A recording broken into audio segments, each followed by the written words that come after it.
Om Shanti. Shambho Mahadev, Mahadev, Mahadev. So,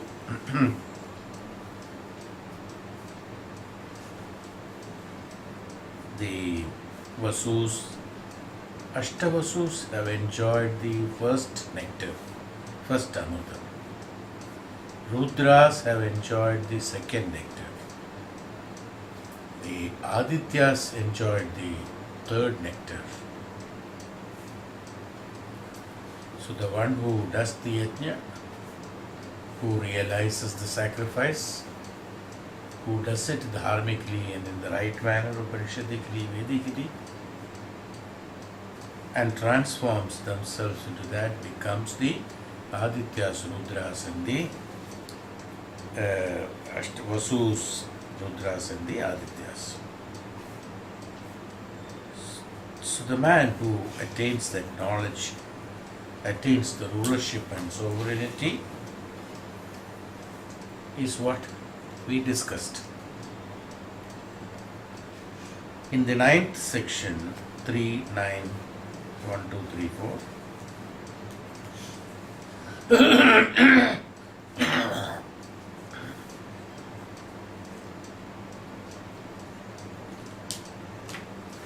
It's a repetition of the same incident, same pattern, same function, but here only the adhipati of the yajna is different, that's all. And the result also automatically different, plus the time retained by them for the sun rising, sun setting. The time retained is double than that of the previous one. This is the only difference. So here Bhagavan says, Atha chaturtham amritam tan marutah upajivanti somena mukhena navai deva ashnanti na pibanti tadeva amritam drishtva truppanti sa etadeva rupam abhisamvishanti tasmat drupa adyutyanti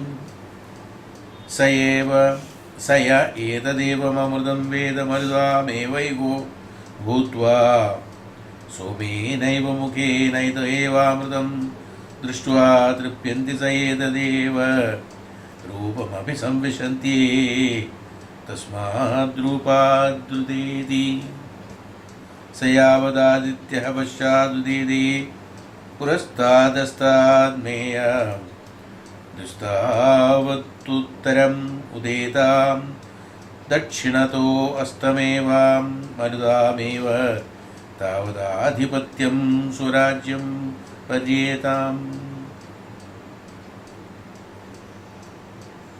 Everything we have brought into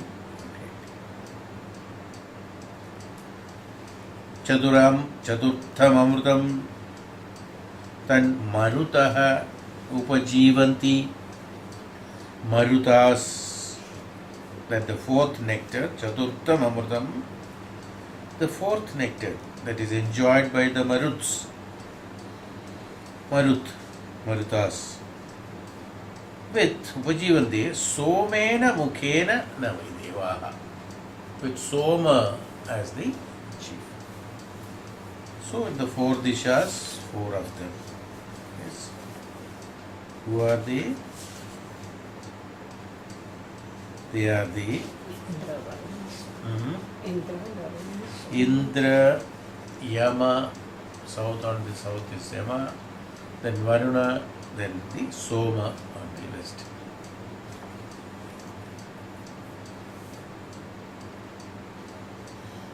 Soma is the chief. The Maruts enjoy it. It is enjoyed by the Maruts. The gods certainly do not eat and drink. Ashnanti devaha na bibanti deva amridam drishtva trapyanti. By seeing they are happy. Sayeta devam, they retire into the appearance. From this appearance they emerge. He who knows this nectar thus becomes one among the Maruts themselves and becomes contented by seeing this very nectar through Soma himself, who is the chief. He retires into this very appearance and he rises up from this appearance. This is what we explained, all these things in detail. Same thing happens here. Only they said that it is enjoyed by the Maruts with Soma as the chief, and the time taken is double. For as long as the sun will rise in the east and set down in the west, it will take twice the time that to rise in south and set down in the north. For that long will he attain the rulership and sovereignty of the Maruts themselves. So first in the Adityas 1, then in the Rudras double than that. Then in the Adityas, first is Vasus, then Maruts and the Aditya. Vasus the 1, then Rudras double than that. Adityas double of that Rudras, twice of that Rudras.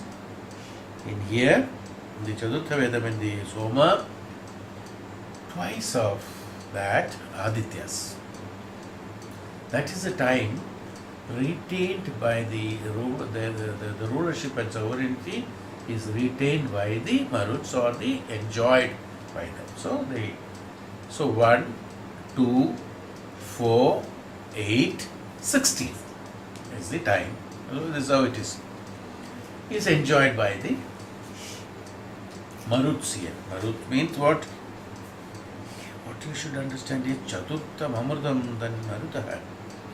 Maruta is that after the renunciation in the third dharmam, in the third nectar, everything is renounced.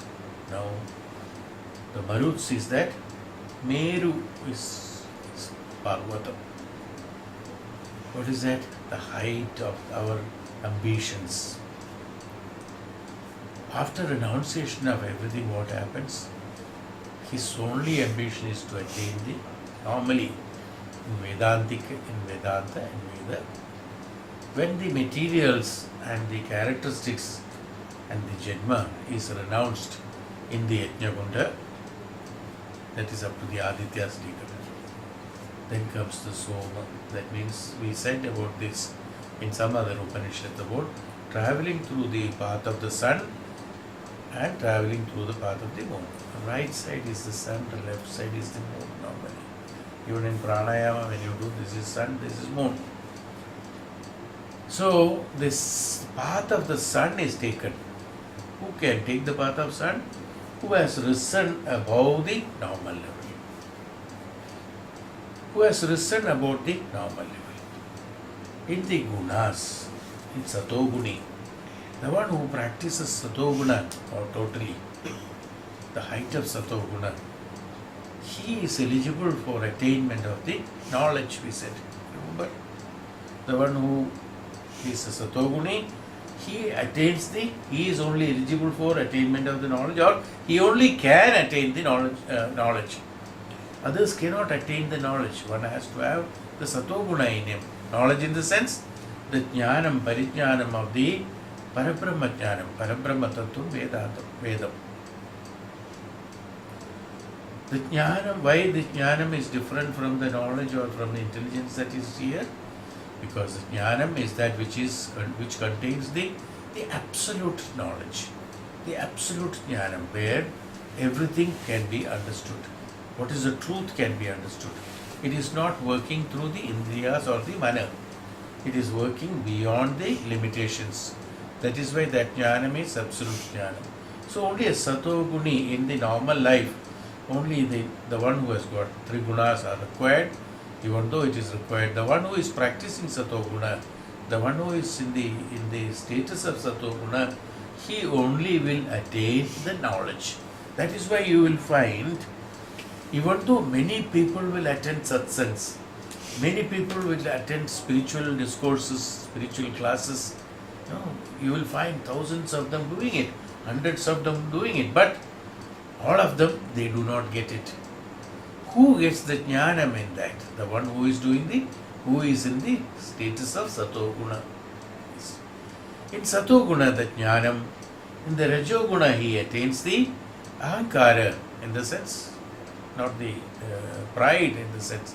Ahankara in the rajoguna is that desires, fulfillment of desires, fulfillment of many other things, whatever he needs it. And in the satoguna, he attains the desire. In satoguna, the desire, relaxation, enjoyment, pleasures, all the tamoguna. So in rajoguna, he attains the desire, he attains the that what he wants and things like that. In satoguna, he is the one who is attaining the knowledge. Even though all the stages one has to pass through in our life, but the quantum of practice in satoguna will make you attain the jnanam. So such a person, when he does the yajna, he becomes the Ashtavasus in beginning, because he is the one who is attaining the jnana. The one who attains the jnanam only can go into the Adityas, Rudras and the Vasus and the Rudras and the Adityas. That the one who is in the Satoguna doing the yajna has got the Maruts in him, Parvata in him, Merus in him, Maruts. He has got the Parvata. Parvata is what? The heights of the, what is that ambition in him? That height like a Parvata. Where is the Parvata rising to? Parvata rising to the sky. Parvata never rises to the sea, depth. Parvata rising to the sky. Sky means where we find nothingness, where the beyond that sky is. We going beyond the limitation. This is why the representation of the Parvata, representation of the mountains is attached to the height of ambition towards the spirituality. So that is what it is. So in Satoguni, when he does it, when he does the yajna, then he goes to he said that he goes to the Soma, with the Soma as the chief. Who is supporting him to go there? The one who is a Guni, the one who has got Gunas.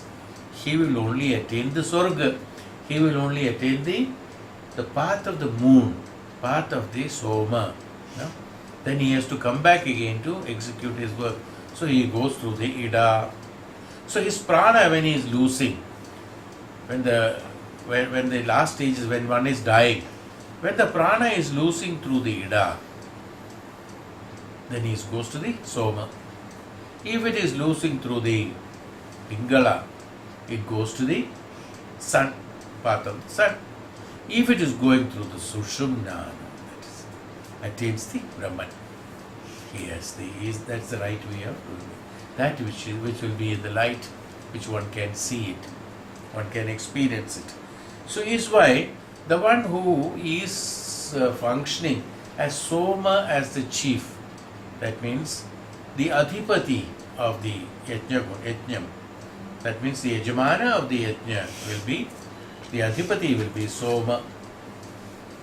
The Satoguni, when he has got absolute Jnanam and he wants to attain the Parabrahman, initially, even though being a Satoguni, he attains by doing this. What happens? Soma as the chief, he attains the status of the Marut by doing the Yajna, Nishpaksha Bhavena and Nishkarsha Bhavena. Nishkarsha, Nishpaksha Bhavena. When one attains when one does the Yajna, as Soma as the chief, that is towards the west. That means evening. Normally what happens? Morning one does the prayers looking at the east, then in the middle, then in the evening at the west and beyond the west. So doing beyond the west is beyond the evening. The one who does the yajna in the night, one who does the yajna beyond the evening. So he is the one who attains that Soma Patha. That means all the time. What is that yajna again? That renunciation. That means it's not only during the karma, even during the relaxation state also, in the evening also, in the night also. He is under the influence of the yajna only. That means throughout he is doing the yajna. And such a person attains as a chief of that, he attains the maruts. And maruts, they enjoy by drishtva, not enjoying by the results of the yajna that he is doing in the Somapata. Somapata is that again, one can also explain Somapata as the attainment of the Soma is what? Soma is again the thought and manner. Mind is moon, you see. Moon is very much connected with the mind. The one who goes beyond the mind, one who has controlled the mind, one who goes beyond the mind, that means beyond the thoughts. One who has controlled the thoughts. So the one who does the renunciation of the thoughts, he renunciation of the mind, he attains the status of the maruts. So in the initial stages, various things we have renounced. Here the mind itself one has to renounce. So neither the indra nor the function nor the indriyas, nothing is there. Aindriya sukha. In the initial stages was Aindriya sukha was there. Then manasika sukham was there. Then the sharirik sukha was there. Then the renunciation of this thing is there. Is sukha attained by the antakarna, who is known as the ahankara, who is known as the ego center. He is the one who is enjoying the renunciation of the mana. So, the attainment of such status will bring him, and he stays in that status for double the time that of the previous the nectar he has attained. So, section 10, again the fifth Amritam. So, we completed the fourth Amritam and like that. In the fifth Amrita, Yatha Yat Panchamamritam Tat Sadhya Upajivanti Brahmana Mukhena Navaideva Ashnanti Navabhyandi Tadeva Drishtva Drupyandi Sayeta Deva Rupam Abhisamvishanti Tasma Drupadudyanti Sayeta Deva Mamridam Veda Sadhyaname Vaiko Bhutva Brahmanaiva Mukhena Devamridam Drishtva Drupyanti Sayeta Devam Rupam Abhisamvishanti Tasma Drupadudedi Sayavadaditya Uttaraudeda Dachinato Astamedam Istavatudyo Durtua Udedarvang Stadmevam Sadhyanameva Tavadaditpatyam Swarajyam Paryedam Iti Dashama Ghantaha Samaptam Yat Panchamamritam Tat Sadhyam Upajivanti Brahmana Mukhena. Here, who is the fifth nectar? Now, that which is the fifth nectar, the enjoyer is here. Who are the enjoyer here? The enjoyers are Sadhya.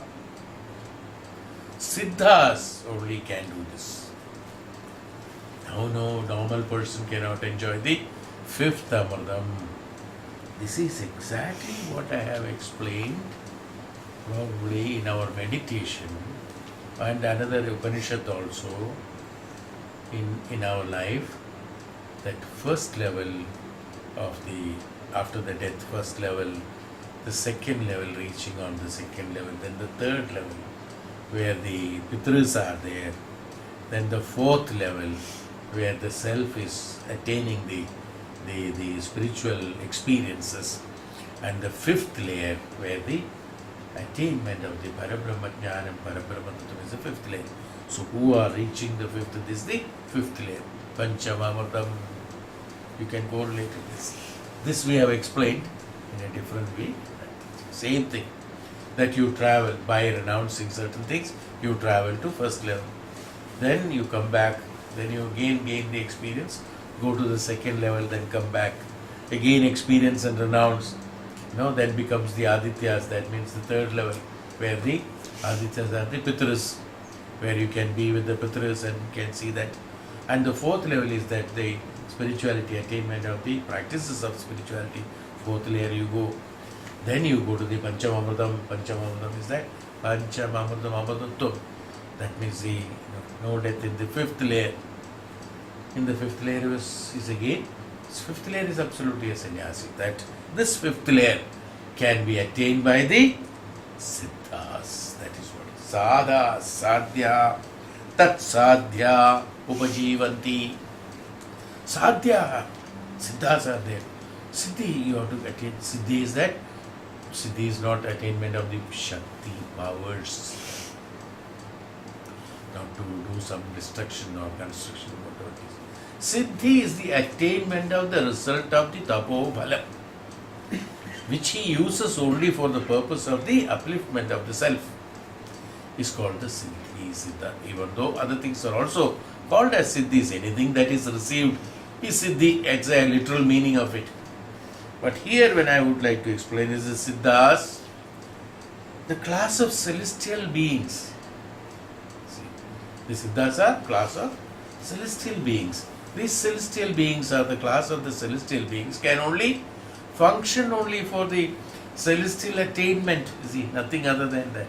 This way I said Siddhas should be.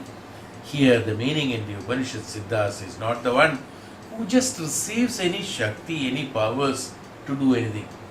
No. So anybody who does the tapasya, any sort of tapasya, any sort of japa, any sort of mantras, any sort of practices, he attains some siddhi. There's no doubt about it.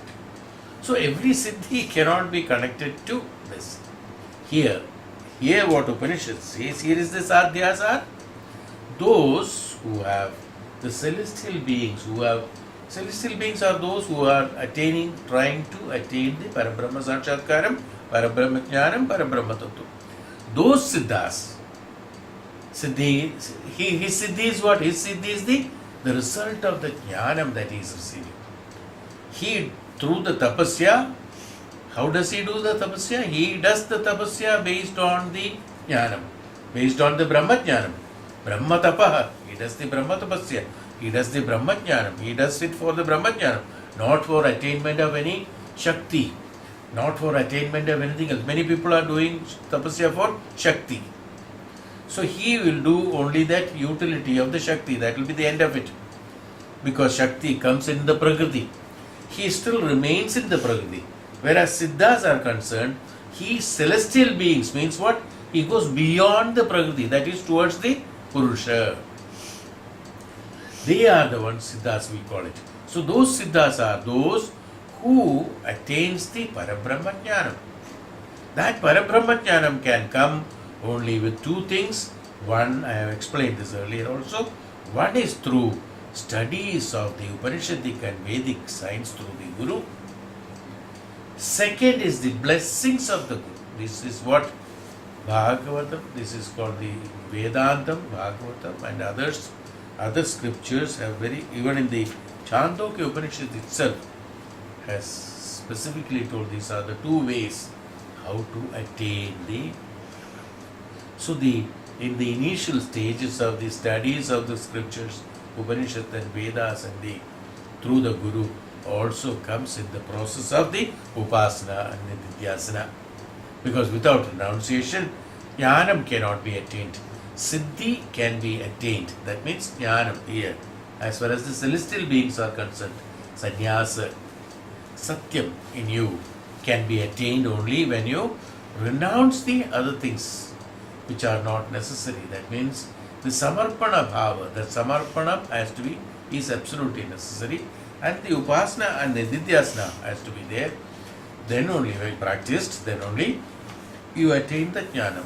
Such Jnanis will have, why? Because this rigorous training, because once you attain the Jnanam, once you have crossed beyond the Jnanam, like Siddhas have attained beyond certain limit, he cannot slide back, or he should not fall back. So this falling back comes only when the ignorance is there, where who has not completely attained the Jnanam in the complete status. He has not attained the absolute Jnanam. He is somewhere in the middle. So the one who has not completely attained the jnanam, he becomes an ahankari, and also he slides back, he falls down. At any point of time, he falls down. Whereas a jnani, whatever he does, because it is whatever he does is meant for Parabrahma Jnanam only. Whatever he does is meant for only Parabrahma Sakshatkara. So actually he is not doing it. Having known the knowledge, having practiced the knowledge, having become like what we have learned here, the one who has done the yajnas for the maruts becomes the marut in the sincere order. Same way, the one who is an attainer of the jnanam, the one who is a practicer of the jnanam, one who is doing the efforts for attainment of the jnanam, one who dedicates himself in order to attain the jnanam, Parabrahma Jnanam, one who does the upasana and nididhyasana for attainment of the Parabrahma Jnanam, Parabrahma Tattvam, will himself become the jnanam. So when he becomes the jnanam, how he can slide back? This is how the principle goes. So jnanam cannot, will not slide back. The jnanam will only realize the other things. Ajnanam. Jnanam and ajnanam can be realized by the jnani. So he is called the Siddha. The one who is the Brahmajnani, Parabrahmajnani, Parabrahma Tattva, Acharya. He is known as the Siddha, even though he might be having enormous powers of doing anything. But what happens? His tapobhala is meant. No, it's a deposit actually. His tapobhala is meant only for the Parabrahma Sakshatkaram and attainment of the Parabrahma Jnanam, not for utilizing for small magics. This is what he means by the Sadha, Siddhas. So the Siddhas are those who being within themselves, the celestial beings. Celestial beings in the sense what? The one who is in the status of that. That's a being. So he being there, he doesn't have any interest or he doesn't have any inclination towards any maya, towards any prakriti. So he doesn't practice anything that is concerning maya, concerning this. So whatever he practices will be only for the jnanam, Parabrahma Jnanam, Parabrahma. Yes. The one who has not learnt the Parabrahma Jnanam will be trying to learn through it many ways. So he will practice and talk about many things. The one who has attained the Parabrahma Jnanam, and I have got no doubts on that, being a celestial being, will only talk about the Parabrahma. Nothing other than that. It's a principle of that. This is how it is divided. So this has been very specifically told. The same advice is given by Lord Krishna to Uddhava also. How this identification of the truth can be understood, the Guru can be understood. Yes. That who takes you only through the Parabrahma Jnanam, Parabrahma Tattva is called the path of the Siddhas. So that Siddhi being celestial beings, that is the only truth. That is the one which has to be followed very strictly. All other practices which is meant for learning other things is not that. So this is how it is. That thing has been taken from here actually. So from this Upanishad, from again Upanishadically. So he says the Siddhas are the ones who are the enjoyers here in the yajna. What yajna will be done by the Siddha? What will the Siddha do yajna? His Siddhi. That's all. He doesn't have anything else. His tapobhala is being oblated. The oblation is what? The oblation is his tapobhala. For what? For the Parabrahma Jnanam, Parabrahma Tattva, Parabrahma Sakshatkaram. Because his Jnanam being here with him is of no use. What for is that? That Jnanam, the meaning is that oblation is meant what? It's not physically oblating anything, physically doing it. And that the Jnanam, the Jnani or the Jnanam for the Siddhas is meant for only Parabrahma Sakshatkaram, not for utility of anything else is the meaning of it. That's why the oblation. That means the tapobhala that he has received, he doesn't consider that as his attainment or his labor, no? His earnings. It's not his artha. He just does the tapa. Having done the tapa, the tapobhala is there already. He doesn't own it. Even though the tapobhala is his, and he can have it, and he can use it, he can give it, he can take it, whatever it is. But what happens? In him, being a jnani, he doesn't feel that this belongs to me.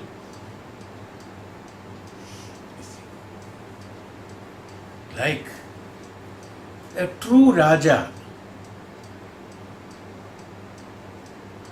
a Sattvic Raja, the one who is actually, according to the Vedanta, according to the Veda,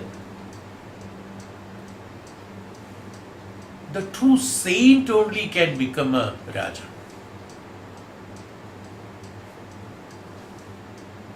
The true saint, like Raja Rishi, that's why Janaka was known as Raja Rishi. Only such people can become, eligibility to become Raja is only there. Raja Rishis. Rishis only can become Raja. Why? Because he will not have any ownership of whatever he has. Everything belongs to the welfare of the Praja. So a Raja who thinks that everything that I have got is for the welfare of the Praja, my treasury, my Raja palace, including my dress, everything is belonging to the Praja. Nothing is his. A Rishi only can think like that. So he is known as a Raja Rishi. He will rule the country. Naturally, you can imagine now how he will rule the country. You see, only for the purpose of the happiness of the Praja, welfare of the Praja only. He is known as a Raja Rishi. He only can become a Raja Rishi. So a person who thinks like that, same way. So when you ask Raja, you give some of your property to me. To such a Raja, suppose you ask, go and ask, you give some of your property to me. What he will say? Hey, Bhagwan, I do not have anything. All these things are belonging to the Praja. It is not mine. So how can I give you? It's not possible. Nothing is mine. What is mine is only my mind, my samarpana, my puja to you, my reverence to you, my respect to you. That I can give you. This only will take that. Is Siddhas. What I am trying to tell you is that. So the Siddhas, what he gained by the tapa, so it is like that Raja Rishi. Even though the Siddhas, even though it belongs to Raja, Raja can spend anything for that, for any purpose, doesn't matter. This meant also for some. So Siddhas, when he does the tapasya, the tapobhala is his only.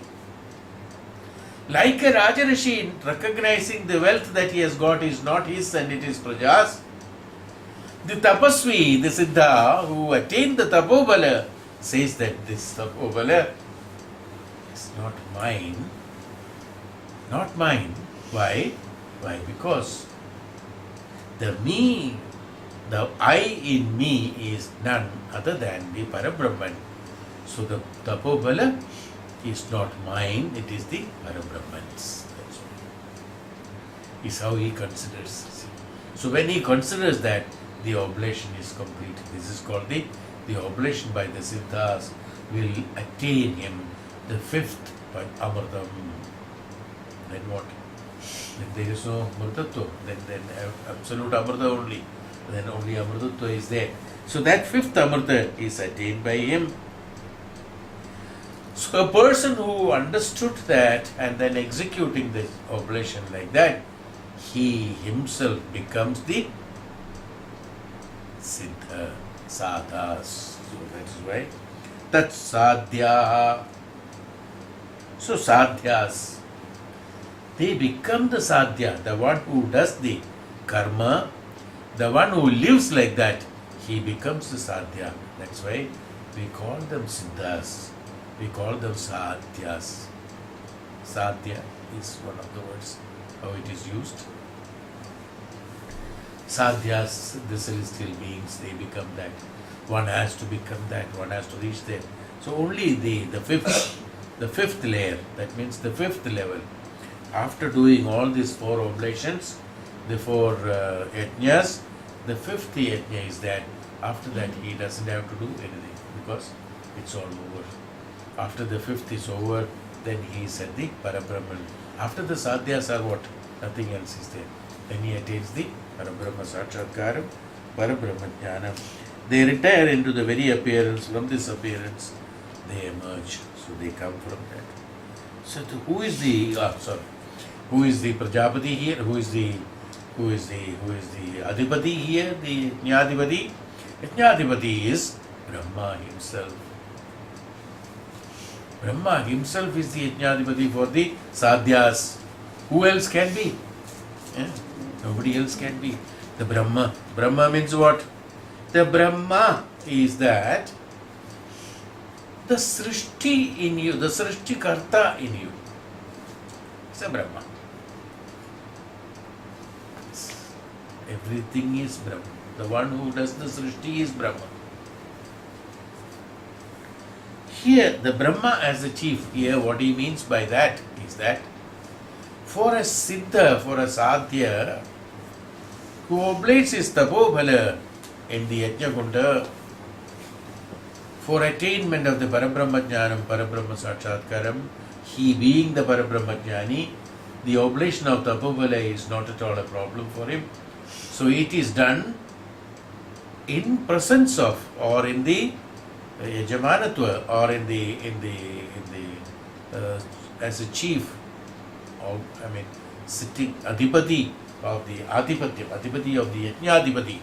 So he surrenders to the Agni. Even though he surrenders to the Agni, the result of that, the Yajna done, will go to the Yajnadhipati. Whoever is the Yajnadhipati, he enjoys it.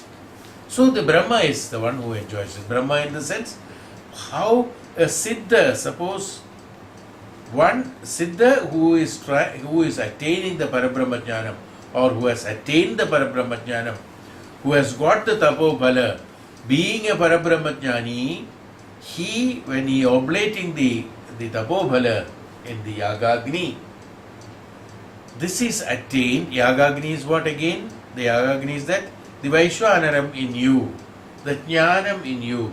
You are submitting, you are surrendering the Tapobhala to you, to your Antaratma, to your Antakarana. You are submitting it. At that point of time, what happens? The Srishti Karta, who is a Karta here, who is attaining it? The one who is attaining it is the Brahma. Brahma is what? The one who is a Srishti Karta in me. When you create something, you are a Srishti Karta, you are a Brahma. So in you there is a Brahma. The Brahma, when the Siddha, in the Siddha, he submits it to the Srishti Karta of him, in him. Everything is he. So he being the Srishti Karta, he is the Siddha, he is the Srishti Karta, he is the Tapobhali, he is the attainment of the Parabrahma Jnana, Parabrahma Jnani. Everything is in himself, in different levels.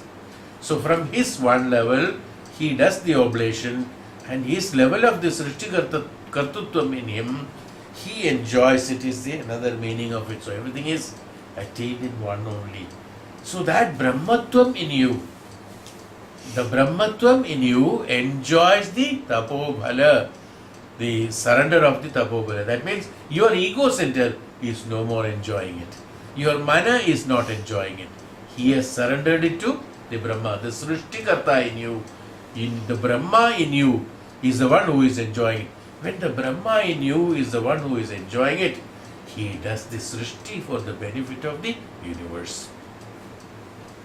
The Brahma does the Srishti for the benefit of the universe. So you have surrendered. When you have surrendered, by the time you retained, you became the Sadhya, you don't have the Indriyas, you do not have the Mana, you do not have the thoughts. All these things have been oblated, and you have, having oblated, you have attained the Brahma Sakshatkaram. Having attained that, you have reached the celestial being status. When you reach the celestial being status, That status you are surrendering. When you are surrendering that Satyam in you, as you, what you call it as you, when you surrender it, it becomes, you become. That means the enjoyer becomes the Brahma himself. The Brahma means, the Brahma is the one who does the Srishti. So he becomes the Srishti Karta. Whom he does he do the Srishti? He does the Srishti of a Brahmajnani. So he becomes the absolute Brahmajnani. That's all. Who is creating the Srishti in me? I am creating the Srishti in me. Who transforms? I transform. No? From whom? From the I. This is how one has to do. Who was an Ajnani? After learning the Upanishad, he has become the Jnani. After having learned the Jnanam, he has renounced. So he became a Upasak. He has become a Sadhak. After become a Sadhak, he has become a Guru. After become the Guru, he has become the Parabrahma Sakshatkari. After have become the Parabrahma Sakshatkari, he has surrendered that status also. He has become the Parabrahman. Oh, everything is he only. He has changed the status. You got it? This is how the this is how we have to rise ourselves towards that. So this is the Pancha Amritam. Amritattva, Pancha Amritattva, the fifth Amritattva. So we have travelled the five Amritattva. So gradually from the Ashtavasus to the Sadhyas, Brahma, we have to travel. Once you reach the level of the Brahma Srishtikarta, then you become the Hiranyagarbha. Then you attain the Hiranyagarbha.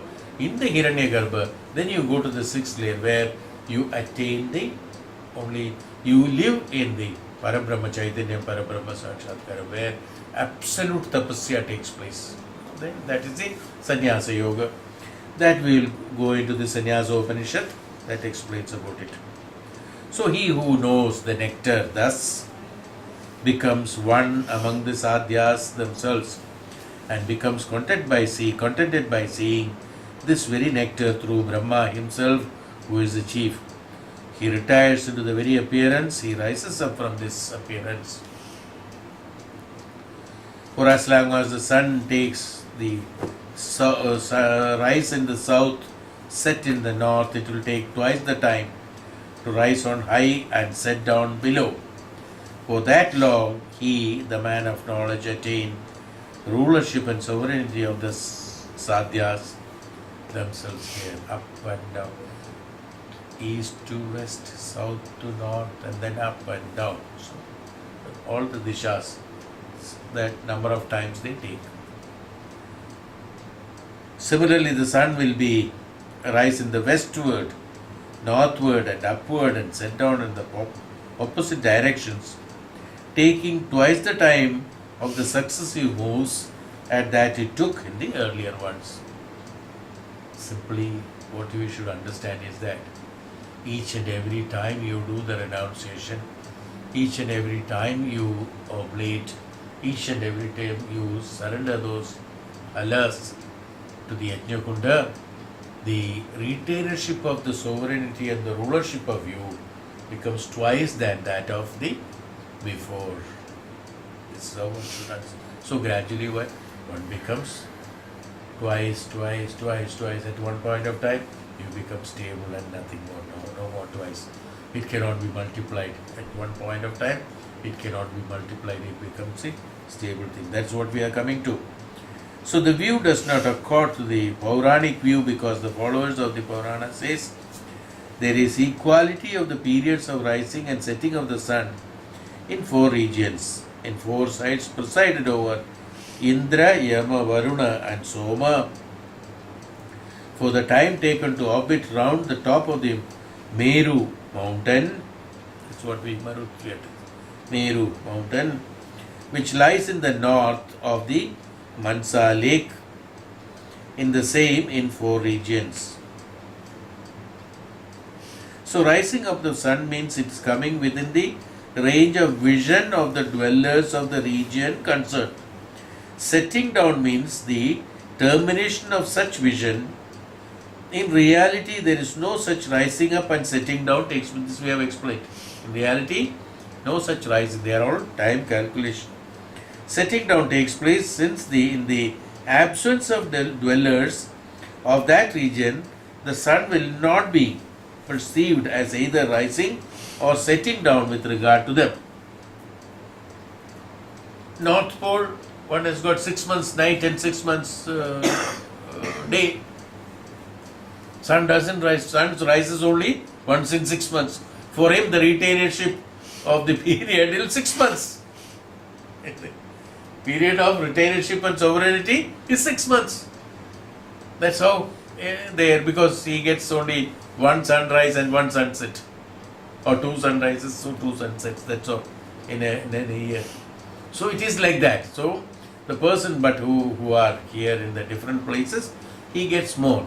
Same way, even though that's physically, yes.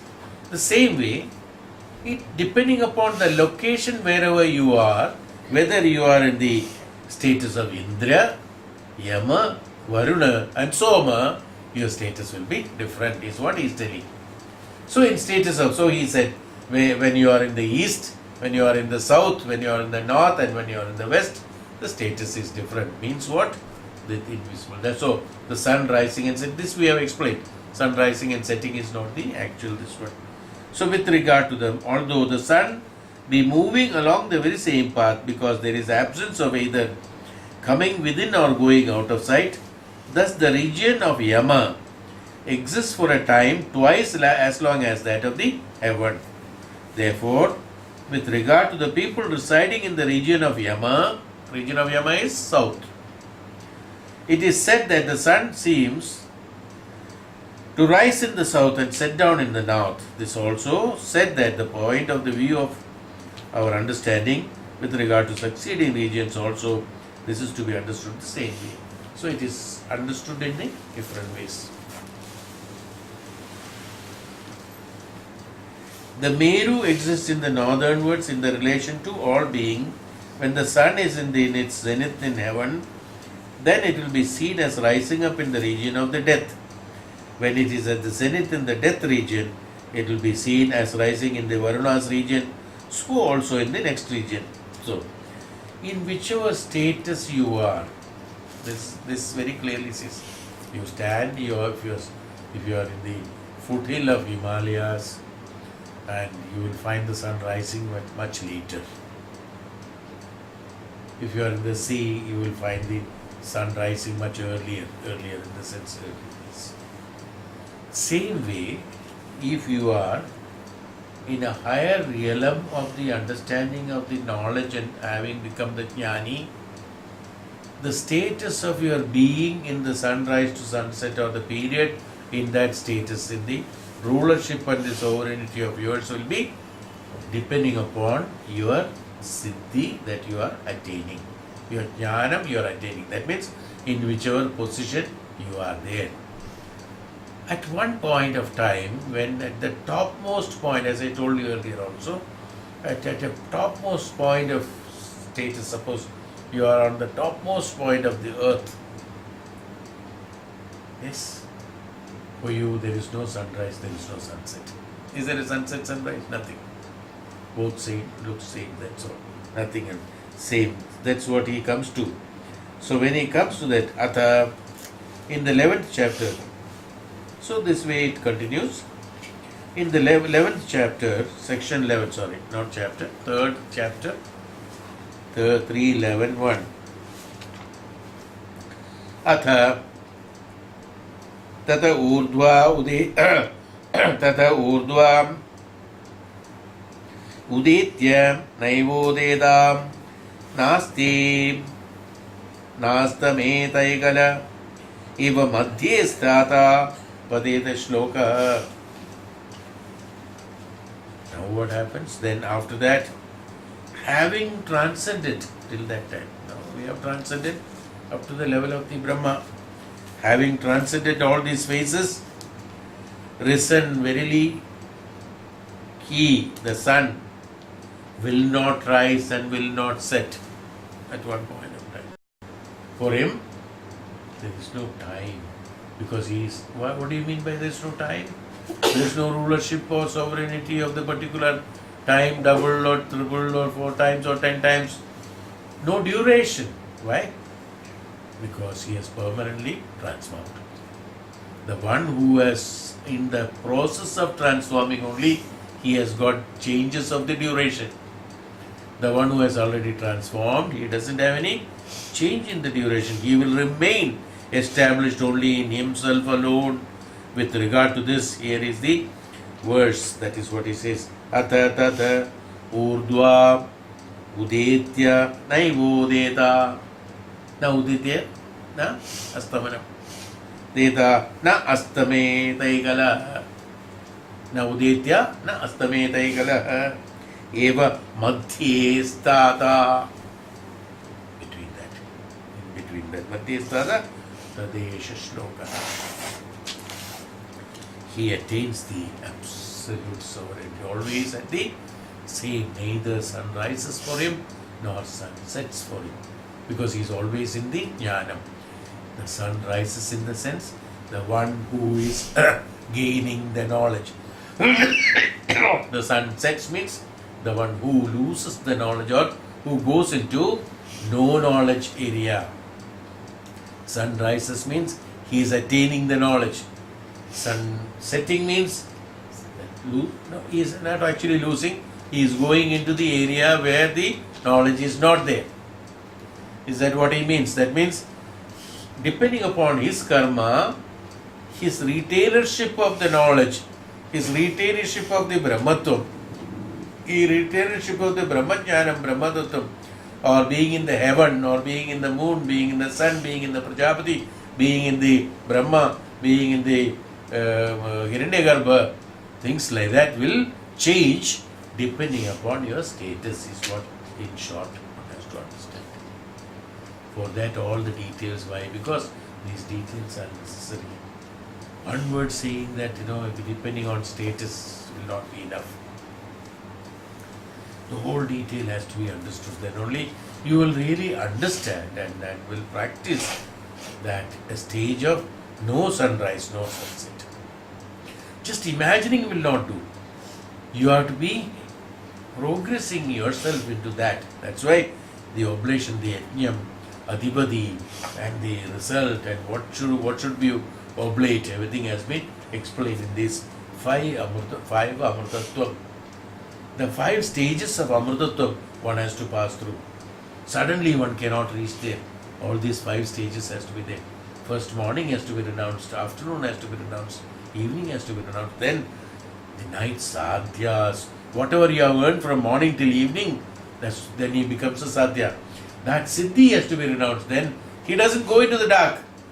What happened? At the moment he has got the siddhi, he has renounced the siddhi, the 4th stage. And then the 5th stage, he becomes the one who doesn't have the night and day, sunrise and sunset. He says, in this way, by rising and setting, having helped the creatures to enjoy the results of their own action, and when that enjoyment of the results of action has exhausted, having withdrawn those creatures into himself. This is beauty of it. The persons who are executing karmas in the morning for the Adityas, being Adityas, even though he becomes the Aditya, he enjoys only that. Then he becomes a Rudras, then he enjoys only up to that.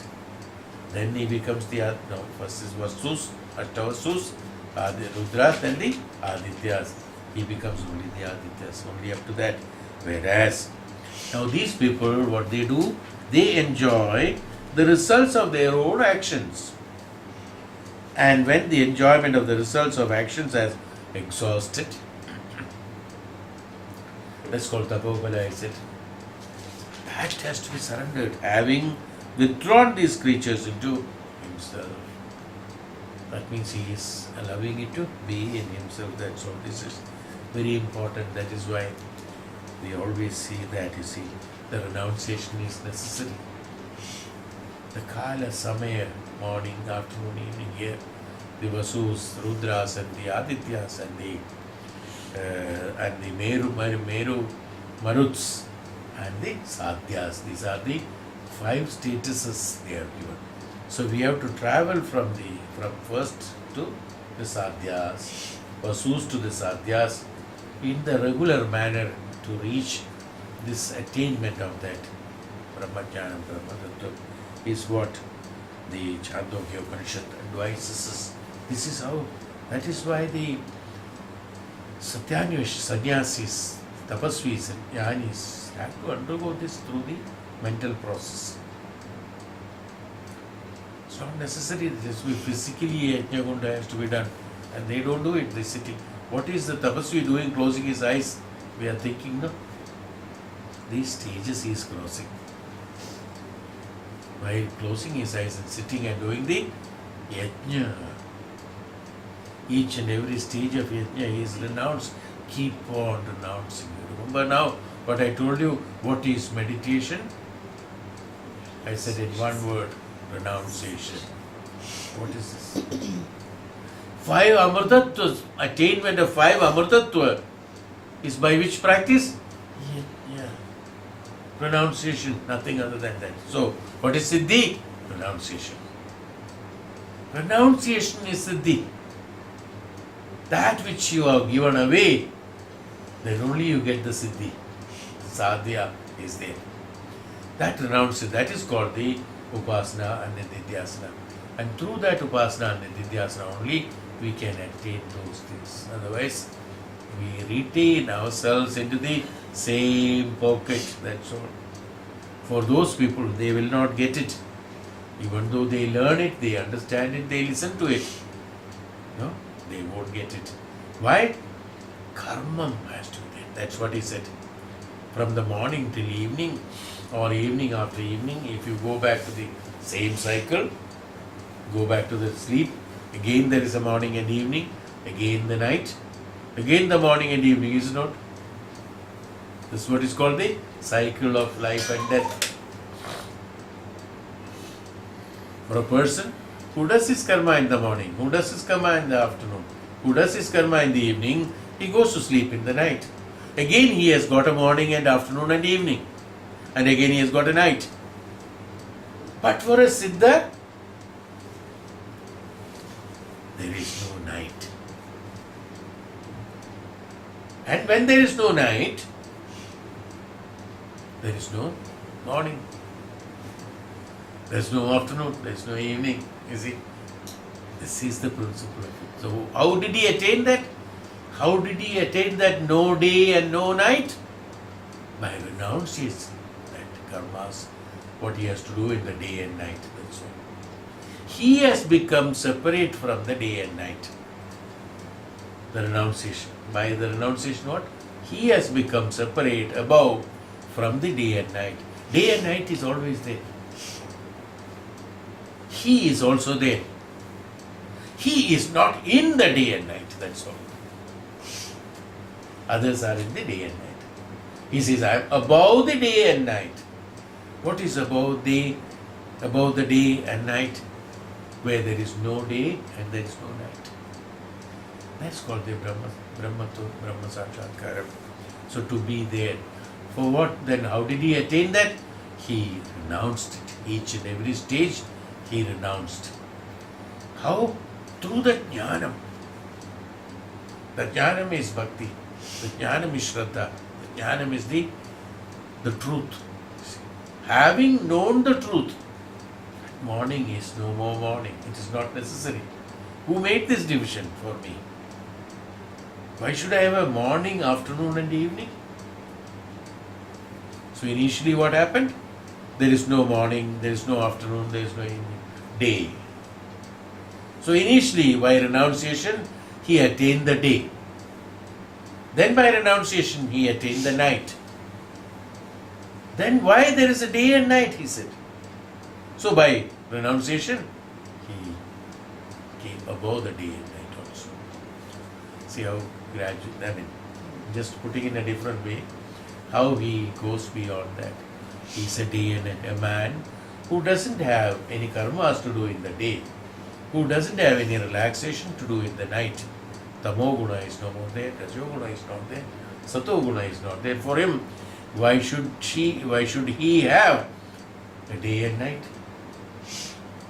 One should have a day and night because he has to execute certain karmas in the day, certain karmas in the night. So he has got the day and night. When he has overcome those karmas, for him the day and night is not there. Not that day and night is not there. But for him the day and night is not. For a tapasvi, for a jnani, for a maharishi, for a tapasvi who is sitting, does he got any day and night? Is there any difference? No.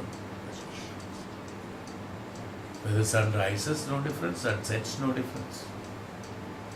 Moon is there, no moon is there, no difference. Why? Because he is in the status of the Parabrahma Chaitanya, who is the Srishtikarta of the day and night. Where in him there is no Kartutva Bodha and Bhoktutva Bodha. To teach others, to guide others who are in the cycle of day and night, to make them beyond the day and night. Where do you want to be? When you are in the day, you think the night is better. You can sleep. But when there is night, you see that after some time, you say the day is better. Is it not? To do some karmas. But again in the day we see night is better. Again in the night we feel day is better. See the cycle? The man who has been executing his karmas, not able to renounce things, he could not come out of day and night. Whenever he is in the night, he wants to be in the day. When he is in the day, he wants to be in the night. He has never thought how to be away from both of this. Had anybody thought? How to be away from this problem? You see, every day I am thinking I have to be in the day, I have to be in the night. Did I try how not to be in the day or not to be in the night? Somewhere one has to start. So, be there in not to be in the morning. First, Amrutattvam. When not being in the morning, first Amrutattvam he succeeds. Second Amrutattvam Rudram, then Adityas. Third Amrutattvam he succeeds. Then he got the Siddhi, so the night also he succeeds. So the day and night is not there. When he reached the status of day and night is not there, he became the Srishtikarta, where the Brahma is the Adhipati, Yajna-adhipati. Pronounce that also. My Srishtitva is not necessary. He became beyond the fifth Amrutattvam. When the five Amrutattvam he has succeeded, and when five Amrutattvam he has overcome and succeeded, for him there is no universe. There is no universe. Why? Because verse and unity put together is universe. Unity is that from the diversities, the unity. The verse, the poetry and the verse. Verse is details. Verse is what? Verse is a book. It's a the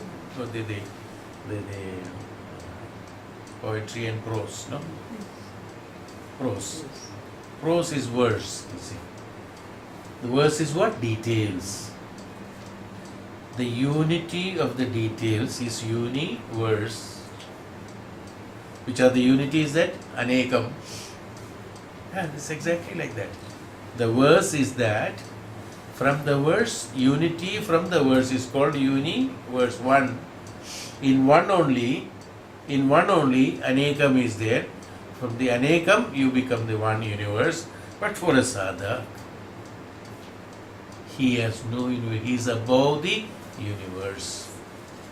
There is no more unity required. Unity is required when there is diversity.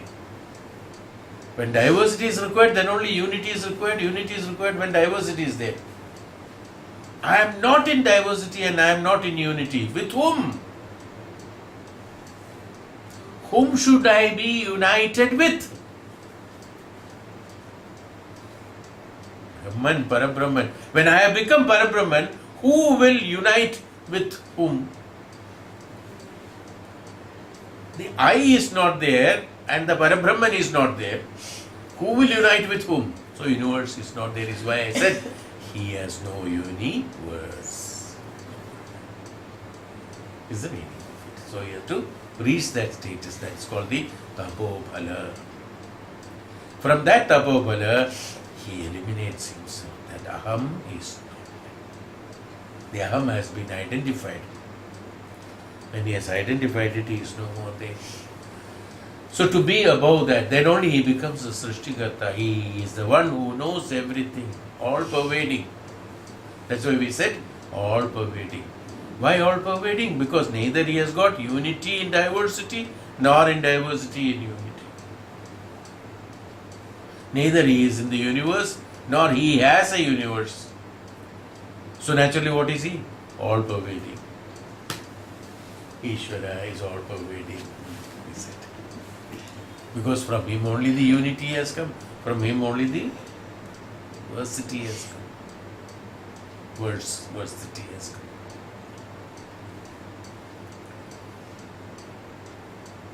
One who realizes from where it has come. Srishtikarta, that's what, being the Brahma, being the Yajna, Adhipati, you reach the status of that where you have created the unity and diversities.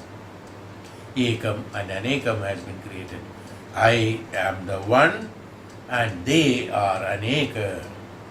These differences have been created by whom? By the Antakarana of me.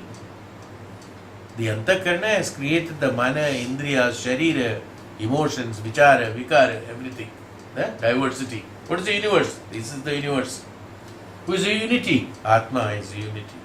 When the Atma realizes that this is no more there, I am attached to the Parabrahman, through the Tapasya Tapophala, the Atman becomes the Parabrahman and becomes one with the Paramatma or the Parabrahman. Neither there is Atma, there is no Paramatma, there is neither Paramatma nor Atma. When there is no Paramatma and the Atma, there is no unity and then versity, there is no universe. Has become one. This principle here. So to be that, the fifth Amatattvam, 5 layers. This I have explained, I think, long back, 5, this Upanishad, this status. The 5 stages, then the 6th and the 7th stage, then the merging after that. We have done the meditation also, meeting the Pitras in the 3rd layer and 4th layer. Then 5th layer, I said that you will find lights, different bright lights in different places. They are all great saints and Maharishis, I said. Sadhyas. You will find them sitting there. Then the 6th is towards the Parabrahma Chaitanya. They are only single, nothing can be seen. Only Chaitanya can. 7th, of course, different. So these are the stages. This is exactly what it is. This has been told to you already in a different way. Now it is different way. So here he explains that how we can, even though I have told you that there at that time, but he has told here exactly in detail how you can attain that. That has been described. How to renounce how to become the Vasus, how to become the Rudras, how to become the Adityas, how to become the Maruts, and how to become the Satyas. After that attainment of Parabrahma. This is how this has to be done. This meditation, this is the status of meditation here. So through this, the renunciation has to be done in the right manner. So Bhagavan says,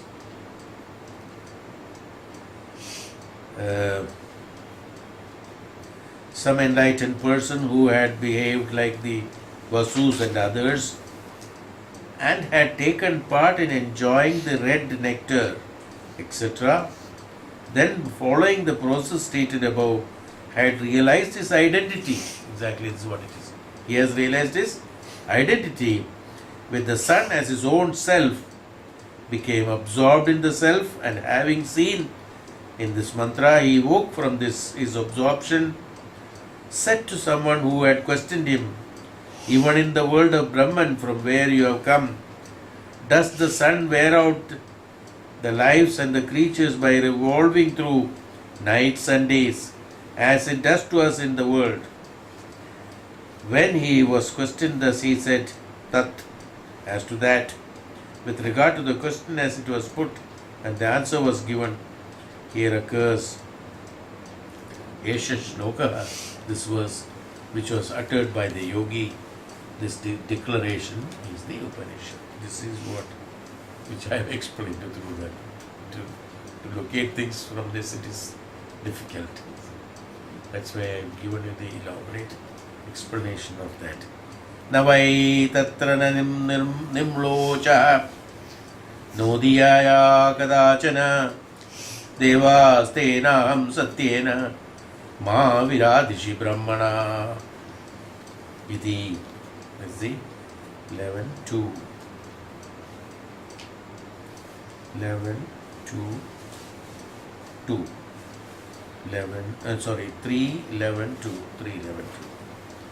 3:11:2. न वै तत्र न nimlochaha. Surely, न वै तत्र. Surely there is not. Nimlocha nodiyaya kadachana. It does not sit down. It does not set down. It does not rise up. Deva astenaham na astamanam na udayam no adiyaya nodiyaya kadachana. Never. It rises nor it comes down at any time. So he says himself, he is doing a request, he is doing a confession. O gods, whoever is explaining this, he is telling that. O gods, may I not come into conflict with Brahman because of saying that truth. This is what he stated. This is a prayer to the Lord.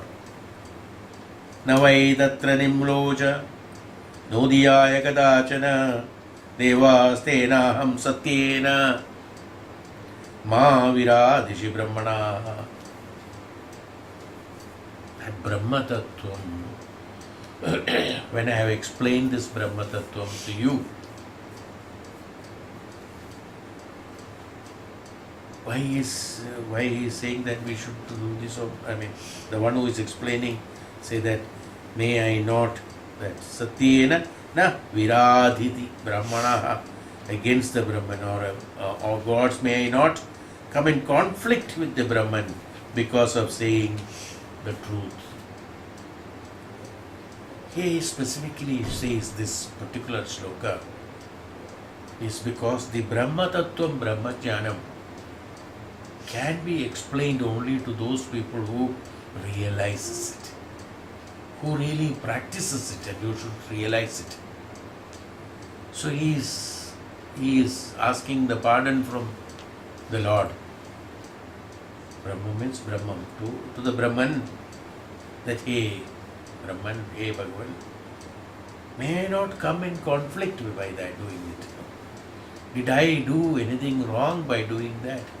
Am I supposed to tell this? Because that what is in the Brahma Loka, that what is in the Brahman, where is the reference to this? The reference to this is that he has told, I have told that at a point of time when you become the absolute jnani, there is no day, there is no night, there is no rising of sun, there is no setting of sun. The status will be same, where you will not be born, you will not be dead, or any opposites you can put there. Neither day and night, nor sunrise, nor sunset, no birth, no death. Why? Because you have become the Parabrahman.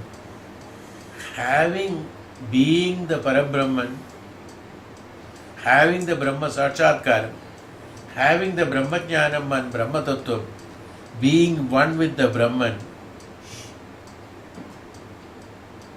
the Brahma Jnani never tells this truth, reveals openly like this. Why? Because this truth has to be attained by the practitioners. People who are practicing it, they are supposed to attain it and then derive the benefit out of it. So, instead of allowing them to practice it and derive the benefit out of it, my explanation of this, will it lead them to a wrong way of practicing, a wrong conception, or will they stop practicing? Because, I already know the result. So, they may stop practicing. By all this, hey Bhagavan, did I conflict the Brahman? So he said, because of that, did I defy the truth? I mean, the truth has to be, truth is never changeable. Truth is never expressed, truth is never told, truth is never experienced, because truth is the existence, truth is there. That existence has to be understood. This is what, hey Bhagavan, may I, so he said, may I not come into the conflict with the Brahman? May not Brahman be non-realizable to me? He also says, may Brahman not be non-realizable to me. Na viraditi brahmana. Let it not happen to me. Why? Because when I explain this, I should not be I and the Brahman as separate. Why? Why the conflict here? The conflict is that Brahman should be realizable to me. When I have to realize the Brahman, that I have to be the Brahman. When I am the Brahman, then why should I tell about this? So that means one I is there and the Brahman is there. So am I dividing the me and the Brahman separate? It is only, so what is content is that the Guru says that I have only told that I am telling you this is called the Brahman. Doesn't mean that I and the Brahman are different. I and the Brahman are same, but in my expression by any way, if I have, why he is confessing, why he is asking for the pardon, is that by way of expressing this to others, when I said that I am telling this, did I defy the truth of the existence of Brahman by saying that I am explaining this? By way of my telling that I am explaining this means it becomes obvious that I and the Brahman are two. But, he says, this has been told only for the purpose of identification of the truth for those who have got day and night, who have got birth and death. So, to tell them that I has to be necessary, by doing that only for the purpose of explanation, by doing that, hey Brahman, may I not become the conflict with the Brahman, because I am not conflict with the Brahman in me. I have only told I only for the purpose of expression for others, but I did not mean that I am separate from the Brahman. If an impression has been given by me, or any thought in my mind or in my antakarana, if it has come, I am sorry for that. And let that may not Brahman be. So by that, may not Brahman be non-realizable to me. If the I have been told that I should not be deprived of the realization of the Brahman, because this has been told only because this is not for the others, it is meant for the one who is talking about it, one who is teaching about it. It's a self-confession.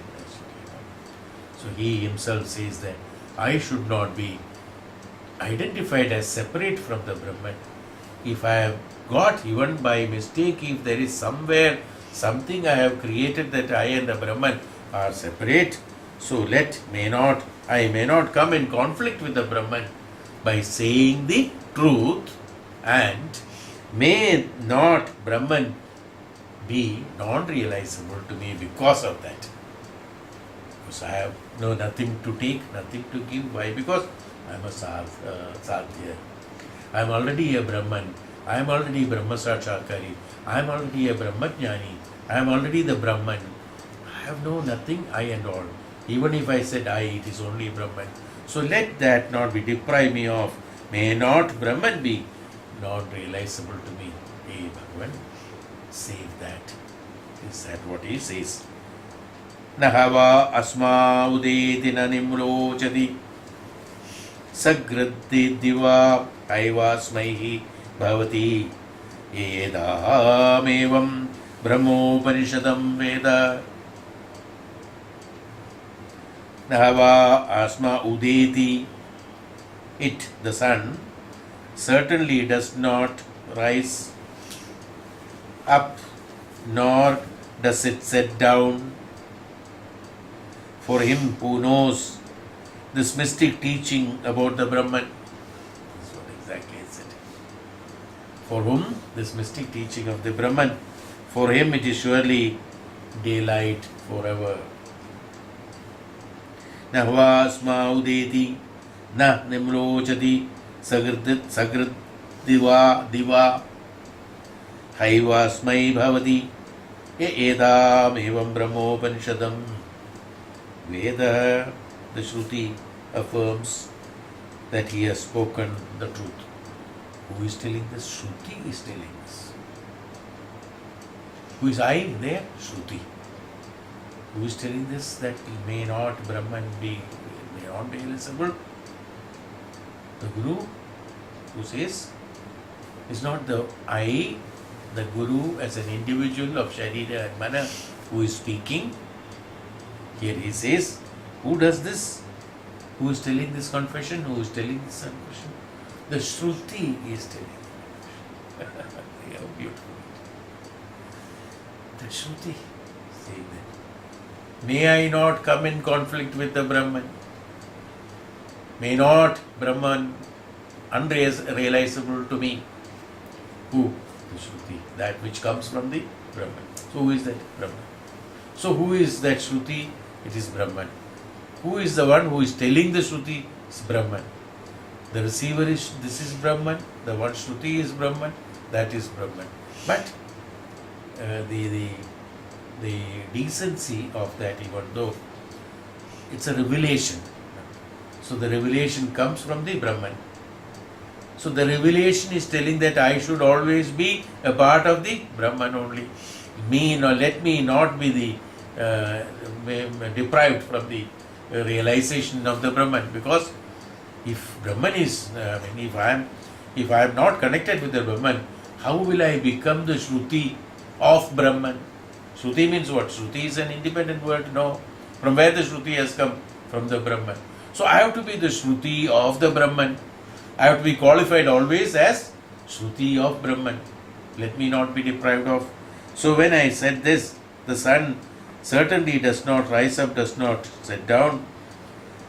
For him who knows the mystic teaching about the Brahman, for him it is surely daylight forever. Is that what I said? The Shruti affirms that he has spoken the truth. For this one, for the knower of the Brahman, as described above, certainly does not rise up, does not set down. But this one, for the knower of Brahman, it is surely forever for self-effulgence. So, in this way, as stated by the scripture, the three things beginning, we have learned these three things. Beginning from the bamboo, the bent bamboo we said, like that is the akasha. Then we said honeycomb and the honey cells. We have explained all this. And the relation of the vasus and others with respective nectars and all else that we have said, that man who knows this way becomes identified with the eternal and unborn Brahman, which is not limited by the periods of rising up and setting down. Same thing I have explained you everything in detail. That these positions are meant for rising up. So once you attain that, that's it. And also the confession to the Brahman, hey Bhagavan, that what I have told is only the truth. This is that what I have told is only the truth. By telling the truth, I should not be in conflict with the Brahman. because it's the truth, and truth is existence, and truth has to be there. And truth expressed where it is not necessary is not right. It will become in the conflict of the Brahman, is what he says. So let that not happen. Let me as the Shruti be realized, be realizable to the Brahman. That's all. Let me be with that. So everything is connected with that. So the words that is spoken, the words that flows, the words that come, everything is Shruti, everything is Brahman, comes from the Brahman, and it's Brahman only. Nothing other than that.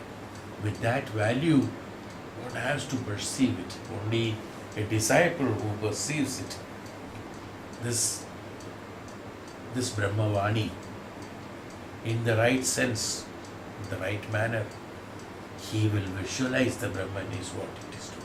He will become, he becomes realizable to the Brahman. Means what? He will see the Brahman.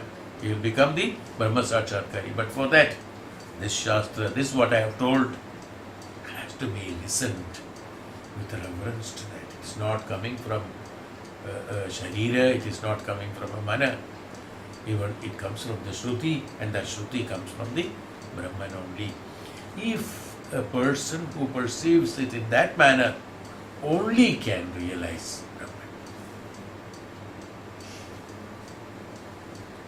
Tadvai tad Brahma Prajapatayah uvacha Prajapatir manave manuhu Prajabhyas tadvai tadutta uddalakaya Arunaye Jeshthaya putraya pita Brahma provacha.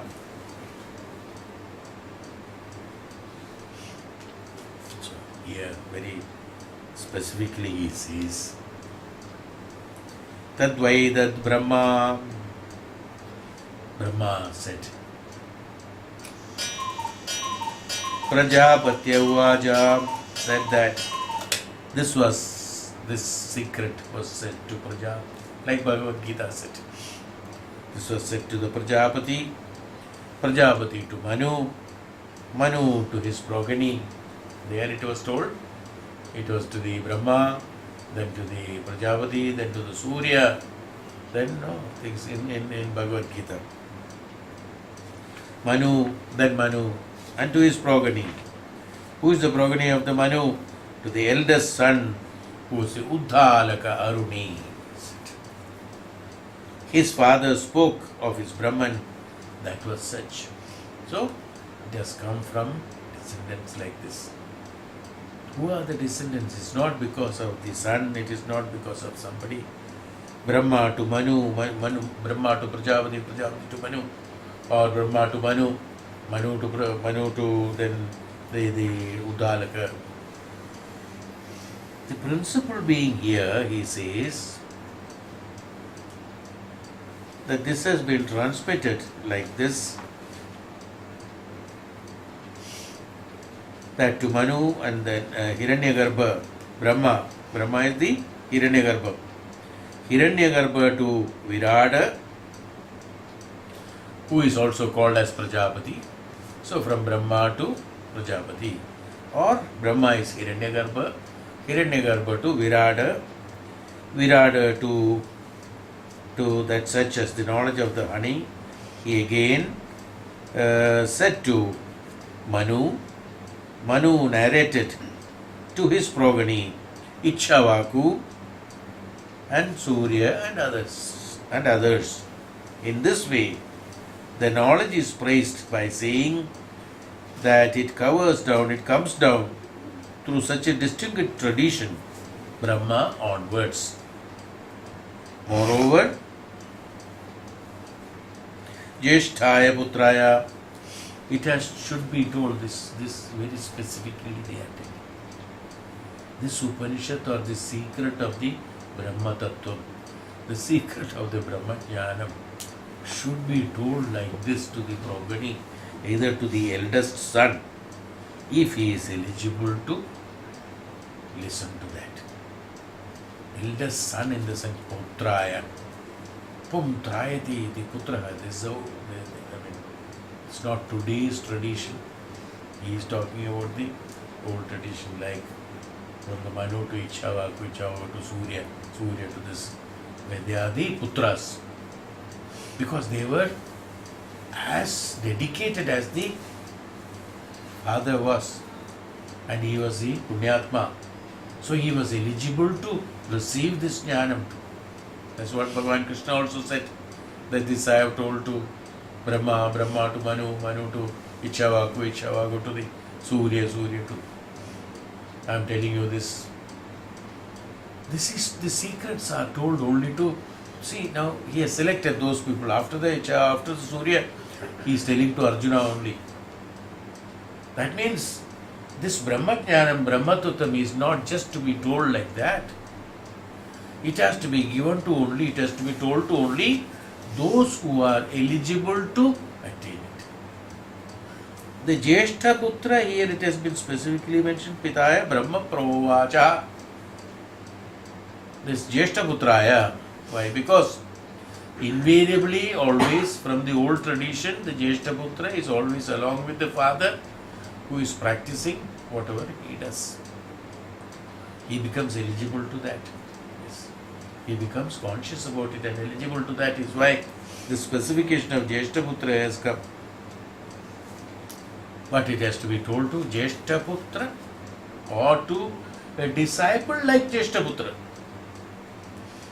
It's also there. Dronacharya has trained his son better than his son. One more Vidya, additional Vidya has been taught to Arjuna. Even though the son was there, he found that he was not eligible to receive it. But Arjuna was eligible to receive it. That was given to him. The meaning is that here the Jyeshtha Putra means this. It should be equivalent to like a Putra. The disciple should be equivalent to a Putra. He should be the one who is Pum Trayate iti Putraha, who helps in eliminating the sins of the Pita is the Putra. Pum Trayate iti Putra. Here, even though it is normally told for the Grihastha, Putra, here the Putra means here, Jyeshtha Putra or the disciple who is eligible to listen to this Brahmajnanam, Brahmatattvam is not to be just told to anybody. It has to be told to only that who is the one who is eligible to it. Equivalent to Putraha, great position. The Putra means it's a very great position that has been given. Pum Trayate, that means the one who is equally participating in the elimination of the sins for the attainment of the Brahma Sakshatkaram for the father as well as the son. Is a Putra. Because his support in the belief, in the faith of the Upanishad, faith of the Brahmajnanam, faith of the Brahma Tattvam, faith on the perception of the Brahmajnanam should be stronger than the Guru, it seems. Naturally. Why? Because Guru has attained the Brahma Sakshatkara. Putra or the Shishya, the Prathama Shishya or Putra, Jyeshtha Putra, he has not attained. So his attention should be much more than the Pita, much more than the Pita here, Guru, so that he is eligible for receiving that Brahma Tattvam. So by receiving that, what happens? The Guru gains the we call it as Punya or where the conflict to the Brahman, let me put it that way, the conflict to the Brahman will not be there. The Shruti will not have a complaint that having conflicted with the Brahman. When the conflict comes, when it is not transmitted to the right, then only the conflict comes. When it is transmitted to the right person, the right disciple, right Jyeshtha Putra, in the right manner, perceived it in the right manner, so then what happens? Then everything becomes one. Because the link is only Jnanam, it's not the individual that is concerned.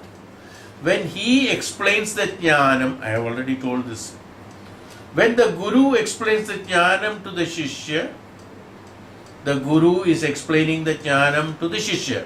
The Shishya is perceiving it. the Shishya, having perceived the Jnanam, should become the Jnanam that he has already explained.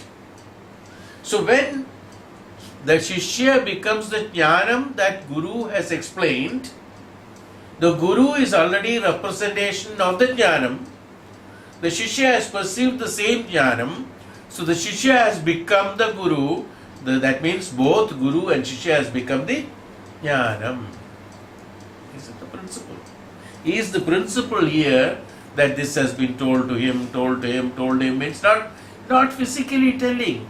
Not that I have told to Ichchavaku, Bhagavan Krishna. Ichchavaku has become the Krishna. Surya has become Krishna. Brahma has become Krishna. Here in Bhagavad Gita, same way here, the Upanishad says, Shruti says, I have told this to Brahma, then to Prajapati, to Virat Prajapati, then Manu, then Surya, Ichchavaku, then Surya, then gradually descended down to this Uddalaka Aruni. It has come to that. So he says the Jeshtaputra, his father, has told this knowledge of Brahman to Uddalaka Aruni. Uddalaka, I have told the meaning of Uddalaka. The one who plows the land is the Uddalakam. That means what? The land, the meaning of Uddalaka is the one, the field which is dry, nothing comes out that. So the one who is doing the ploughing of the land is an Uddalaka. It's not a small name, you know. What is that? The one who is ploughing the barren land is an Uddalaka. So by ploughing it, what happened? He made the barren land into soft. Then he poured water on that. Then he put bija on that. Annam came from that. Now what does it mean? In the mind, which is a barren land, the Uddalaka is the one who is ploughing that. You should become the Uddalaka. Plough that mind, which is barren land, and plant the Annam by way of adding to that. What happens? The Annam becomes the Jivatma. Jivatma becomes the Annam. He is a Srishtikarta becomes. Is the meaning of Uddalaka. That's why the Uddalaka is the sun. So that sun, no? So you should remember that. Uddalaka is not an ordinary person. Uddalaka is the one who does this. Meaning of Uddalaka is that the one who ploughs the land. Ploughing land means not only just ploughing. What for? Making the ignorance into Jnanam, and in that Jnanam plant the Annam so that it grows the Annam. That means the Jivas grows in that. The Jivas means what? The Annam grows, Annam is eaten by the Jivatma, and again the Jivatma becomes the Annam, and the cycle goes on. That means the whole creation, the secret of the whole creation of the cycle of the Prakriti and Purusha has been understood by him. Is the man who is an Uddalaka, is a plower. He knows while ploughing, he knows what is going to happen, why he is doing it. It's an Uddalaka. Understood? That Uddalaka. Aruni is the father. Aruni's son is Uddalaka. So that Uddalaka Aruni. Aruni is the father. Aruni has explained to Uddalaka. We will talk about Aruni and Uddalaka only after the 4th chapter. We are coming to that only. This is the conversation between that. Then it's beautiful that. So this Prajapate Uvacha. So this Jeshtaputraya. So Jeshtaputra means what? Jeshtaputra is that? Putra or the Shishya or same. The one who is eligible only should be receiving this. Then only he will have the Brahma Sakshatkara. For that, the perceiving capacity has to be as good as the Guru.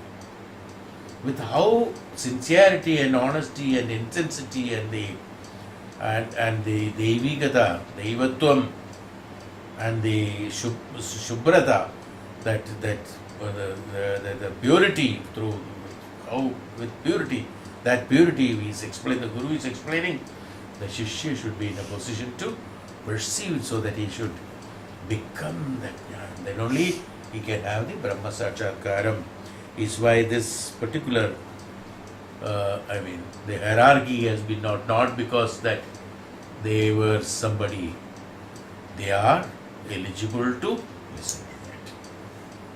Krishna did not call, hey Ichchavaku, come here, I will explain you. No. Ichchavaku became eligible to listen to that. Krishna has no other way to explain him. Arjuna has become eligible to listen to Bhagavad Gita. Is why it was explained to Arjuna, not others. He did not call, hey Arjuna, come here, I will tell you Bhagavad Gita. No. Arjuna became eligible to listen to Bhagavad Gita. He, with the situation, whatever may be that, with the situation and circumstance, he in fact forced Bhagavan Krishna tell Bhagavad Gita to him. Is it not? That's the situation. What does it mean? It's not that he is an ignorant person. Arjuna is an ignorant, no. He is eligible to listen to Bhagavad Gita. Is why he has told him. Same way, one who is eligible to listen to Brahmajnanam, Brahmadattvam, only should be done. That is why Arjuna could perceive it. It's not only that, is he?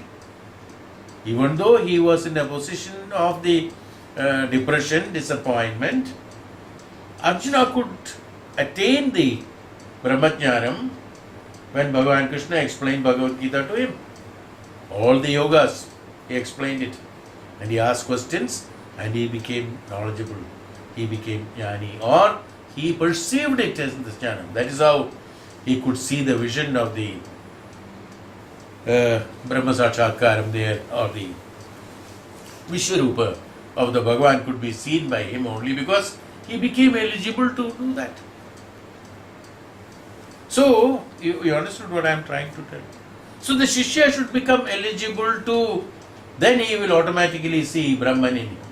Others could not see the Vishwarupa of Bhagavan Krishna even though he was showing it to Arjuna. The Divya, Chakshu has been given to him. What does it mean? Divya Chakshu giving means what? Jnanam being projected by the Shishya, that's all. Jnanam being presented. He is blessing the Divya Chakshu, Divya Drishya, Divya Chakshu to him means what? Transmitting the Jnanam to him. What is the Divyata? Divyata is Jnanam. Through that Jnanam he can attain, he can see the Brahma Sakshatkaram, Brahma Jnanam, Brahman. You understand how it is? Yes. This is how it has to be, he says. So idam vavattajyeshtaya putraya pita brahma prabhruyat pranayaya vante vasine. Of that Brahman, idam vava tajyeshtaya putraya, of that Brahman which is such, a father should speak to his eldest son or to a competent disciple, very specifically.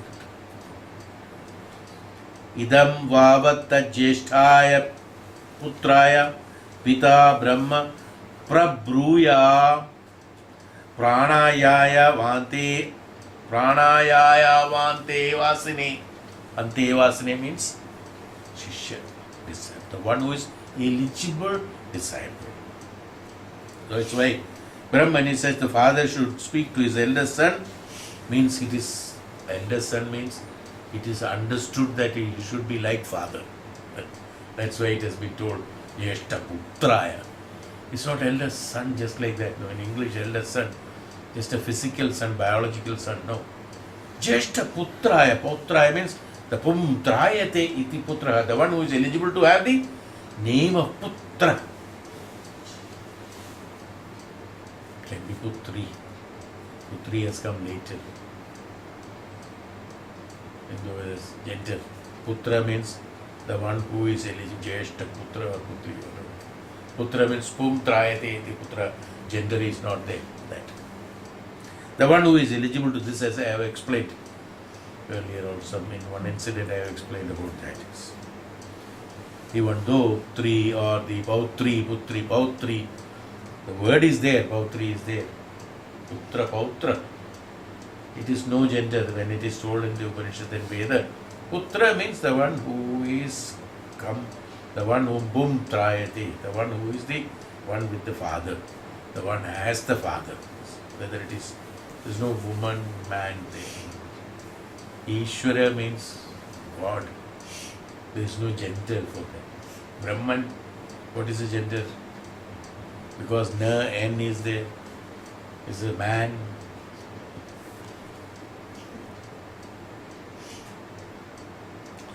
So anyone else also should speak of that Brahman, which is such as spoken above, to his eldest son, who is fit to receive, very specifically here, who is fit to receive this most cherished thing, or to a competent disciple, should only be listened to this. Competency of discipleship is big chapter. Okay? We know that already. This perception should be like Brahman. And only that importance of that Satyam, see, when Bruyat, Prabruyat, it is not just telling. Satyam Bruyat, Priyam Bruyat, Na Bruyat, Satyam Priyam. Bruya means what? It's a warning, it's a commitment. Bruya means not conversation. Oh, he told that, I said that, no. Not like that. Bruyat, Priyam, Bruyat, Satyam, Bruyat. Bruyat means what? That Satyam has been reproduced and committed. It's not by him. Bruya, what can be Bruyat? No. What can? That's why the word Satyam Bruyat. Satyam only can be Bruyat. Means express. I don't have the right translation of the word. We can only say told. It's not telling. Telling means what? Expressing himself is Bruyat. So that's why he said Prabruyat. Prabruyat. Pranayaya. Pranayaya means the one who is absolutely sincere, who is eligible, competent. Just like prana, pranayaya. Like his prana, it should be like his prana. It should be same. See? Yaya? Vante, ante, vasine. The one who is an ante vasi. The prana is an ante vasi. What is the difference, or how can you differentiate your prana and you? Are you separate? So, Bruyat pranayaya antevasine. The one who is an antevasi is a prana. The one who is Jeshta Putra, it should be like that. Or the competent disciple means is like that. The one who is a prana of that. He only can attain that. He only can receive it. Then only it is the importance is given. That's why I am telling you this much of importance. This importance has to be maintained. Then only he is a Brahma Sakshatkari, he says. So of that has to be told. He also says that. I don't have time, let me tell this. He also says, because it's connected with this, Nanyasmai. Na anyasmai. Nanyasmai. Kasmai chana. Yadyapyasmam imamadbhi parigrihidam dhanasya purnam dadya deva deva tado bhuya ityeta deva tado bhuya iti ite ekadasha khanda samaptam. Nanyasmai kasmai chatana kasmai chana na anyasmai kasmai chana Yadyapyasma. Whatever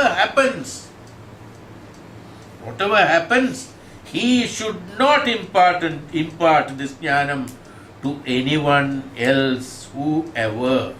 Yadyapyasma, whoever it is. Imam dibihi parigrihidam dhanasya purnam. That even though he is offered this dhanasya purnam, he can offer, hey, I will give you 1 crore of rupee, give me Brahmajnanam, Dhanasya Purnam. No.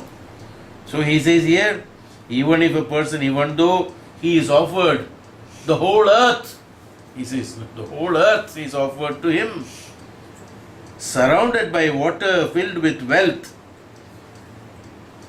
this indeed, this indeed is greater than that.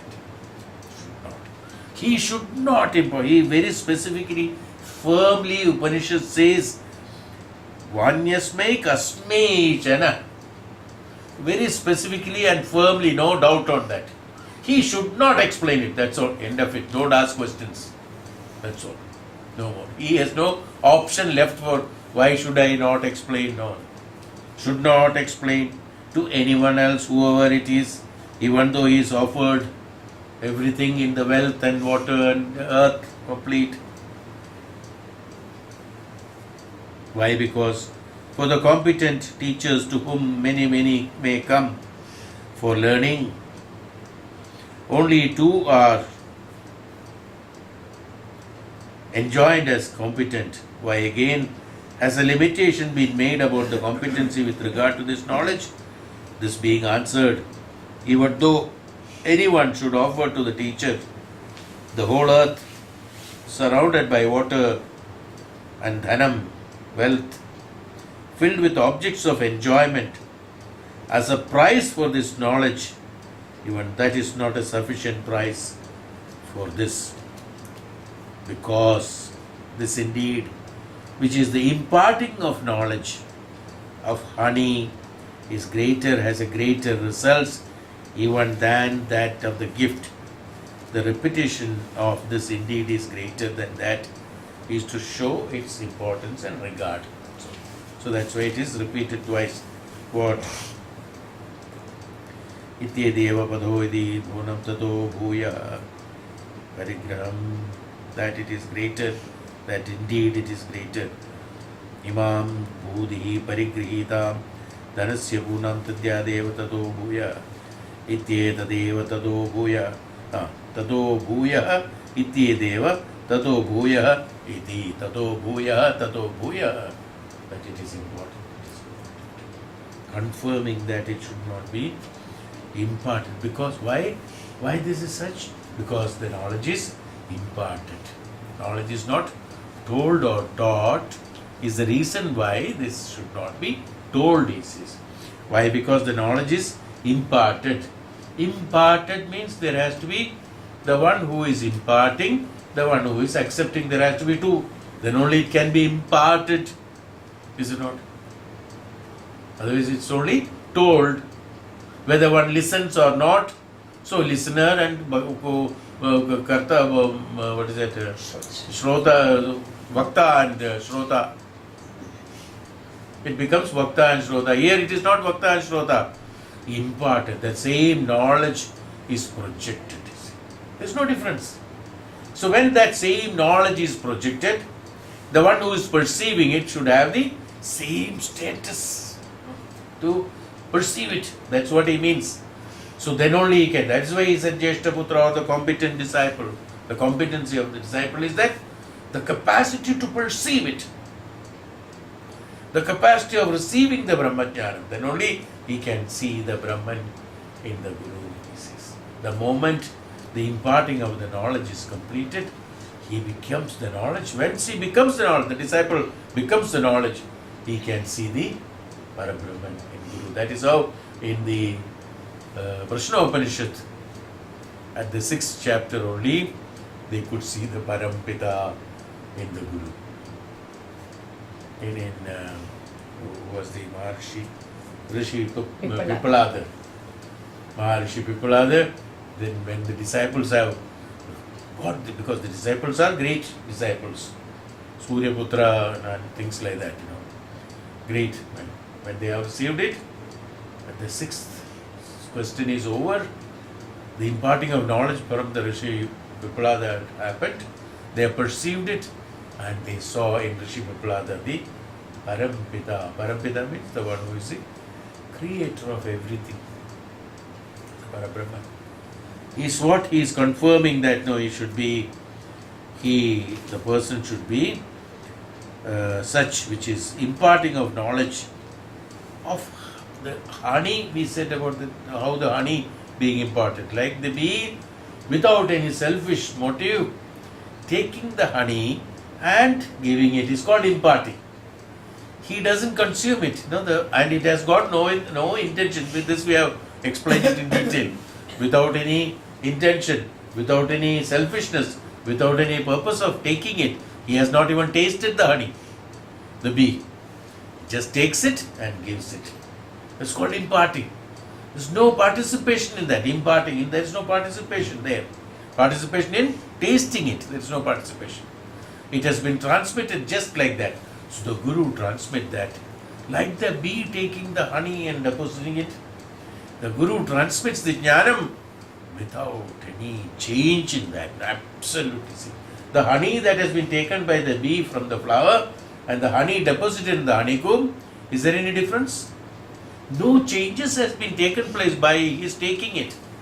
Same way, by Guru taking the jnanam from the Parabrahman and transmitting it, there is no change, absolutely same. That's why he has told about the honey. Like the honey being collected by the bee and deposited in the honeycomb, the Guru having received it from the Shruti, from the Parabrahman, as it is being projected, there is no difference. It's called imparting. That's why he said about the knowledge of honey. Imparted into that, you see. It's beautiful, how beautiful it is. Fantastic. So nice. So naturally, when that is projected, then how it should be received.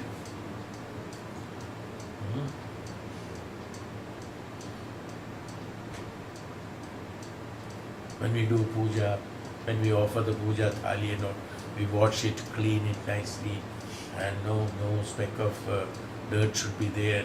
Everything is properly arranged, and when everything is done, it should be looking clean, nice. Everything, place should be clean, the person should be clean. Everything is there, with all sorts of shraddha is done. See, I'm just telling a small example. Even to do that puja, we do this much of shraddha. So in order to perceive the Brahman inside you, how much of shraddha you should have. Alright?